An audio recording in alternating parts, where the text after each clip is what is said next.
Vijayawada CPM కార్యాలయం వద్ద గల మాకినేని బసవపున్నయ్య ఆడిటోరియంలో ఏపీజేఏసీ రాష్ట్ర చైర్పర్సన్ బొప్పరాజు వెంకటేశ్వర్ల అధ్యక్షతన జరిగే రాష్ట్ర సదస్సుకు ఈ రోజు ఏలూరు నుండి వందలాది మంది ఉద్యోగులు తరలి వెళ్లారు.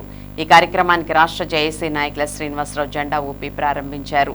కార్యక్రమంలో ఏపీజేఏసీ అమరావతి ఏలూరు జిల్లా చైర్మన్ కె రమేష్ కుమార్ మాట్లాడుతూ కూటమి ప్రభుత్వం అధికారంలోకి వచ్చి 2 సంవత్సరాలు పైబడిన ఉద్యోగులు, ఉపాధ్యాయులు, పెన్షనర్లు, సచివాలయ ఉద్యోగులు మరియు కాంట్రాక్ట్ అవుట్సోర్సింగ్ సిబ్బంది సమస్యలు పరిష్కరించడంలో పూర్తిగా విఫలమైందని తీవ్ర ఆగ్రహం వ్యక్తం చేశారు. ఉద్యోగుల హక్కుల సాధనకై ఈ రోజు విజయవాడ సిపిఎం కార్యాలయం వద్ద గల మాకినేని బసవపున్నయ్య ఆడిటోరియంలో రాష్ట్ర సదస్సులో ఉద్యోగుల సమస్యల పరిష్కారం కొరకు బొప్పరాజు వెంకటేశ్వర్లు ఉద్యమ కార్యాచరణ ప్రకటిస్తారని తెలియజేశారు. ఈ కార్యక్రమంలో జనరల్ సెక్రటరీ బి రాంబాబు, మహిళా విభాగం chairperson Geethika, vice chairman B Satyanarayana, Nageswararao, గ్రామ వార్డు సచివాలయ ఉద్యోగుల రాష్ట్ర నాయకురాలు జ్యోతి, జిల్లా అధ్యక్షులు కమల్, ఆర్డబ్ల్యూఎస్ ఇంజనీర్స్ జిల్లా అధ్యక్షులు CH Varma, class 4 pensioners association, drivers association నాయకులు మరియు వివిధ సంఘాల నాయకులు పాల్గొన్నారు. మరి ముఖ్యంగా మా యొక్క డిమాండ్స్ మీద మరి గౌరవ ముఖ్యమంత్రి గారు ఇచ్చిన హామీలు, అదేవిధంగా మాకు రావాల్సిన పిఆర్సీ, డిఏలు, అదేవిధంగా పెన్షనర్స్కి రావాల్సిన బెనిఫిట్స్, అవుట్సోర్సింగ్ ఎంప్లాయీస్కి మరీ దారుణమైన పరిస్థితి ఏంటంటే ఇవాళ 18,000 రూపాయలు జీతం ఇస్తుంటే వాళ్ళకి రావాల్సిన గవర్నమెంట్ పథకాలు ఏవి రాకపోవడం వల్ల కనీసం బిడ్డలను కూడా చదివించుకోలేని పరిస్థితులు వాళ్ళు ఉన్నారు. గవర్నమెంట్ ఏమంటుందంటే మీకు వచ్చిన వెంటనే ఏ గవర్నమెంట్ వచ్చినా మమ్మల్ని మోసం చేయడమే తప్ప ఏ విధంగా మాకు న్యాయం చేసే పరిస్థితి లేదు. ఈరోజు మేము అడిగేది ఏంటంటే మాకు రావాల్సిన డిఏలు మేము అడుగుతున్నాం, మాకు రావాల్సిన పిఆర్సీని మేము అడుగుతున్నాం. 2 పిఆర్సీలు పోగొట్టుకున్నాం, ఇంకెన్ని పిఆర్సీలు మేము పోగొట్టుకోవాలన్న దాని మీద ఈరోజు గౌరవ ముఖ్యమంత్రి గారికి చాలా సందర్భాలుగా చర్చలకు వెళ్ళండి, మా యొక్క హక్కుల కోసం మేము అడుగుతాం, మాకు ఏమి ఇవ్వగలరో మీరని చెప్పమంటాం కూడా జరిగింది. మరి గౌరవ ముఖ్యమంత్రి గారు మాకు సదస్సు జరగకుండా చాలా అడ్డుపడి మమ్మల్ని మోసం చేసి ఈరోజు మా హక్కుల్ని నాలదేసే పరిస్థితిలో ఉంది. ఫుట్బాల్ కింద పడితే మళ్ళీ పైకి వెళ్తుంది కాబట్టి ఒకసారి మీరు ఆలోచించుకోండి. ప్రభుత్వ ఉద్యోగస్తులను పెట్టుకున్న వాళ్ళు ప్రతి ఒక్కళ్ళు కూడా కింద స్థాయికి వెళ్తారు తప్ప మేము ఎప్పుడు కూడా ఇలాగ ఉంటాం. ప్రభుత్వానికి అండదండలుగా ఉండవలసింది ఉద్యోగస్తులే.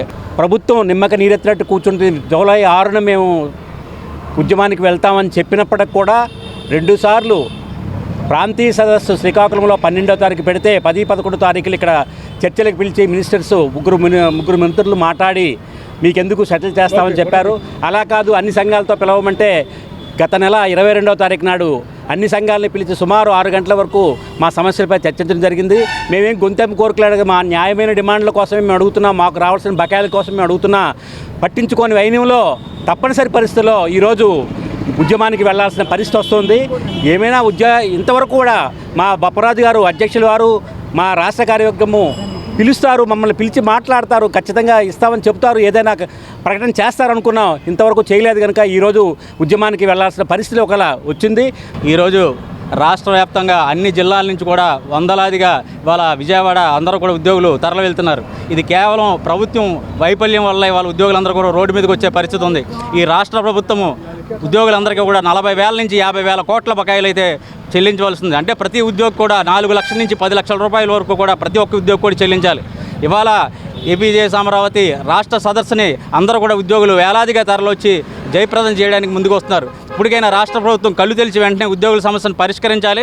పరిష్కరించిన పక్షంలో ఈరోజు జేఏసీ చైర్మన్ బొప్పరాజన్న ఇవాళ ఉద్యమ కార్యాచరణ ప్రకటించడం జరుగుతుంది. ఆ ఉద్యమం కూడా 3 దశల్లో ఉంటుంది. ఫస్ట్ 2, 3 దశల్లో ఉద్యమం ఉంటుంది. ఫస్ట్ స్లోగా మొదలెట్టిన 2వ దశ, 3వ దశ కూడా చాలా ఉధృతంగా వెళ్తుంది.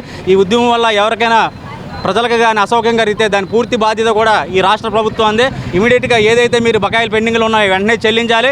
అదేవిధంగా 12వ పిఆర్సీ కమిషన్ నియమించాలి. పెండింగ్ ఉన్న 5 డిఏలను కూడా వెంటనే 5 డిఏలను కూడా చెల్లించాలి. హెల్త్ కార్డులు కూడా 4 గీసుకోవడం కూడా పనికిరాని పరిస్థితి ఉంది. ఇవాళ కాంట్రాక్ట్ అవుట్సోర్సింగ్ ఉద్యోగులు మీరు రెగ్యులేట్ చేస్తున్నారు. మేనిఫెస్టోలో మేము అధికారంలో కూటమి ప్రభుత్వం అధికారంలోకి వస్తే మీకు అందరికీ కూడా మంచి పిఆర్సీ ఇస్తాము, మంచి ఐఆర్ ఇస్తాము, ఎప్పటికప్పుడు డిఏలు చెల్లిస్తామని సాక్షాత్తు ఈ గౌరవ ముఖ్యమంత్రి గారు చెప్పారు. కానీ ఆయన మాట ఇచ్చి కూడా ఆయనకి మాట తప్పడం కూడా జరిగింది. ఇవాళ ఉద్యోగులకి కానీ ఏదైనా ఇబ్బంది కలిగినా కూడా ప్రజలకు కూడా ఏదైనా అసౌకర్యంగా మేము చేసే సమయం వల్ల పూర్తి బాధ్యత ఈ ప్రభుత్వం. ఇప్పటికైనా ప్రభుత్వం కళ్ళు తెరిచి వెంటనే ఉద్యోగుల సమస్యలను పరిష్కరించాలని కోరుతున్నాం.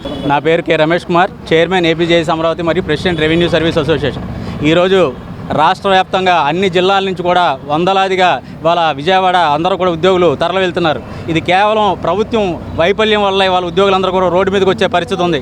ఈ రాష్ట్ర ప్రభుత్వము ఉద్యోగులందరికీ కూడా 40,000 నుంచి 50,000 కోట్ల బకాయిలు అయితే చెల్లించవలసింది. అంటే ప్రతి ఉద్యోగి కూడా 4 లక్షల నుంచి 10 లక్షల రూపాయల వరకు కూడా ప్రతి ఒక్క ఉద్యోగి కూడా చెల్లించాలి.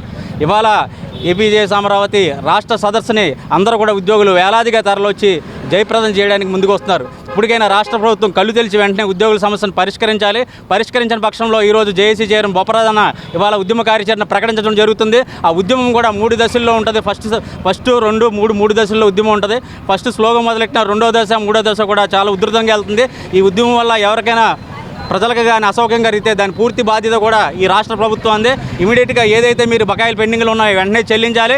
అదేవిధంగా 12వ PRC కమిషన్ నియమించాలి. పెండింగ్ ఉన్న 5 DLను కూడా వెంటనే 5 DLను కూడా చెల్లించాలి. హెల్త్ కార్డులు కూడా 4 గీసుకోవడం కూడా పనికిరాని పరిస్థితి ఉంది. ఇవాళ కాంట్రాక్ట్ అవుట్సోర్సింగ్ ఉద్యోగులు మీరు రెగ్యులర్ చేస్తున్నారు. మేనిఫెస్టోలో మేము అధికారంలో కూటమి ప్రభుత్వం అధికారంలోకి వస్తే మీకు అందరికీ కూడా మంచి PRC ఇస్తాము, మంచి IR ఇస్తాము, ఎప్పటికప్పుడు DL చెల్లిస్తామని సాక్షాత్తు ఈ గౌరవ ముఖ్యమంత్రి గారు చెప్పారు. కానీ ఆయన మాట ఇచ్చి కూడా ఆయనకి మాట తప్పడం కూడా జరిగింది.